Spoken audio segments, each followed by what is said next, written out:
ప్రభువునందు ప్రియులకు క్రీస్తు యేసు వారి అతి పరిశుద్ధమైన నామములు శుభములు తెలియజేయుచున్నాం. ఈ దినము హెబ్రోన్ క్యాలెండర్ వాగ్దానము. నీవు నన్ను నమ్ముకొంటివి గనుక నిశ్చయముగా నేను నిన్ను తప్పించెదను. ఇర్మియా గ్రంథము 39వ అధ్యాయము 18వ వచనంలో దైవజనుడు ఇర్మియా ద్వారా దేవుడి మాటలు తెలియజేస్తూ ఉన్నాడు. ప్రియమైనటువంటి దేవుని ప్రజలారా, దేవుని నమ్మడం అనేటువంటిది చాలా ప్రాముఖ్యమైనటువంటి విషయం. ఈ లోకంలో మనుషులను నమ్మితే ఒకవేళ వారు మోసం చేయవచ్చునేమో, కానీ దేవుణ్ణి నమ్మితే అతడు ఎప్పుడు కూడా ఎడబాయినటువంటి దేవుడు.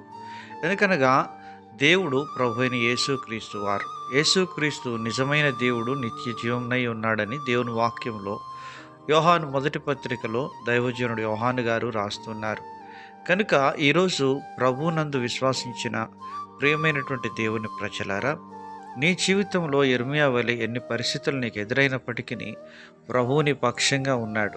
ఒకవేళ నిన్ను కూడా ఎదురాడేవారు నీకు ఉన్నారేమో, అయితే నీకు దేవుడు ఇస్తే ఉన్న వాగ్దానం ఇర్మియా గ్రంథం 1వ అధ్యాయం 19వ వచనంలో, వారు నీతో యుద్ధం చేతురు గాని నిన్ను విడిపించుటకు నేను నీకు తోడై ఉన్నందున వారు నీపైన విజయం పొందజాలరు, ఇదే యెహోవా వాక్కు అని దేవుడు సెలవిస్తున్నాడు. ప్రియమైనటువంటి దేవుని ప్రజలారా, దేవుడు నీ పక్షంగా పోరాడి నీకు విజయాన్ని చేకూర్చడానికి సిద్ధంగా ఉన్నాడనే సత్యాన్ని ఎన్నడూ మర్చిపోరాదు. కనుక ఆయన నమ్ముకున్న నీవు నిశ్చయంగా దేవుడు నీవు భయపడుతున్న పరిస్థితుల నుంచి తప్పించి నీకు క్షేమమును సమాధానం కలుగజేయడమే కాకుండా నీకు కృపనిచ్చేవాడుగా ఉంటాడు. ప్రార్థనా జీవితంలో ప్రభు అంటున్నాడు 50వ కీర్తన 15వ వచనంలో, ఆపత్కాలంలో నీవు నన్ను గూర్చి మొర్రపెట్టుము, నేను నిన్ను విడిపించేదను, నీవు నన్ను మహిమపరచెదు అంటున్నాడు. ప్రియమైనటువంటి దేవుని ప్రజలారా, ప్రార్థనా జీవితంలో ప్రభు వైపు చూసినప్పుడు తప్పకుండా దేవుడు నీకు విడుదలను